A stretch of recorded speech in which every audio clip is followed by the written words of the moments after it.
Assalamualaikum. Perkenalkan nama saya, Syafina Putri Nastiti. Saya di sini akan menjelaskan tentang teknik supervisi efektif untuk pengembangan profesional guru. Simak terus ya penjelasan saya. Section 1, saya akan menjelaskan tentang pemahaman dan tujuan supervisi. Definisi supervisi dalam pendidikan, yaitu proses kolaboratif untuk peningkatan.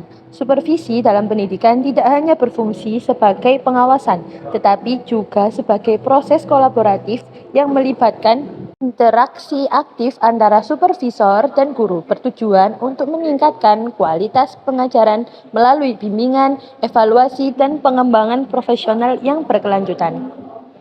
Tujuan utama supervisi untuk guru: peningkatan kualitas pembelajaran. Supervisi bertujuan untuk meningkatkan kualitas pembelajaran dengan memberikan umpan balik yang konstruktif kepada guru, sehingga mereka dapat mengidentifikasi dan memperbaiki metode pengajaran yang kurang efektif, yang pada akhirnya akan meningkatkan hasil belajar siswa. Pentingnya lingkungan belajar yang mendukung. Dampak positif pada siswa, lingkungan belajar yang mendukung tidak hanya meningkatkan motivasi dan kinerja guru, tetapi juga berkontribusi pada peningkatan hasil belajar siswa melalui interaksi yang lebih baik dan pengalaman belajar yang lebih menyenangkan.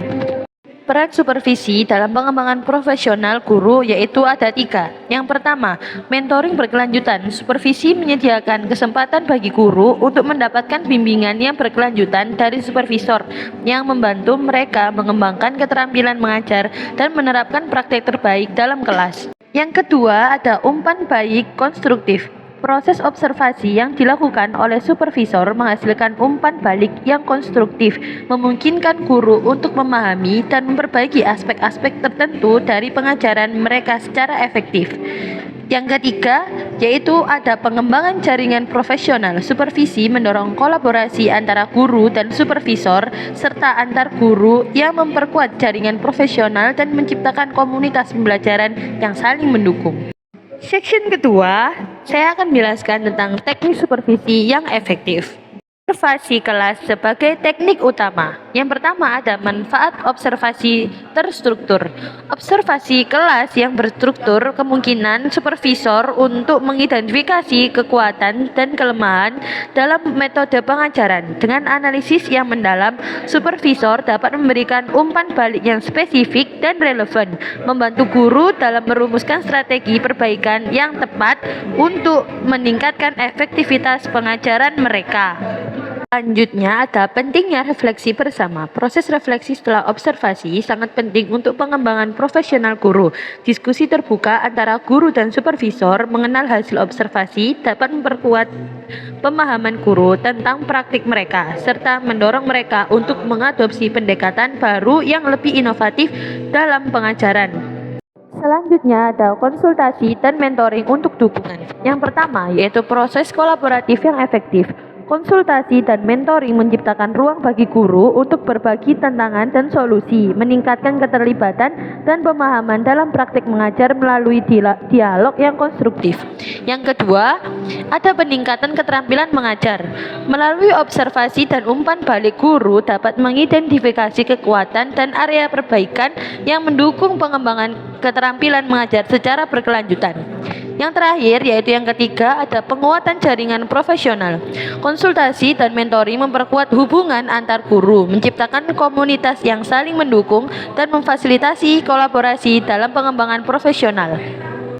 Umpan balik konstruktif dalam proses supervisi. Yang pertama ada pentingnya umpan balik. Umpan balik konstruktif berfungsi sebagai alat untuk meningkatkan kualitas pengajaran, membantu guru memahami dampak metode mereka terhadap siswa dan mendorong refleksi diri yang mendalam. Yang kedua, yaitu ada prinsip umpan balik efektif. Umpan balik harus spesifik, terstruktur, dan menyertakan saran perbaikan sehingga guru dapat dengan jelas mengidentifikasi area yang perlu diingatkan dalam praktek mengajar mereka. Selanjutnya ada membangun hubungan positif.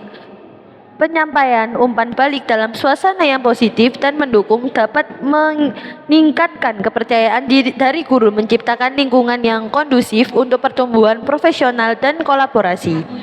Kolaborasi antara guru dan supervisor. Yang pertama, membangun kepercayaan.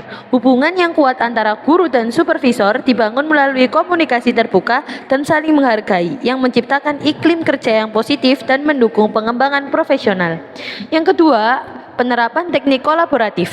Teknik seperti observasi bersama dan pertemuan reguler memungkinkan guru dan supervisor untuk saling belajar, berbagi pengalaman, dan merencanakan perbaikan dalam praktek pengajuan.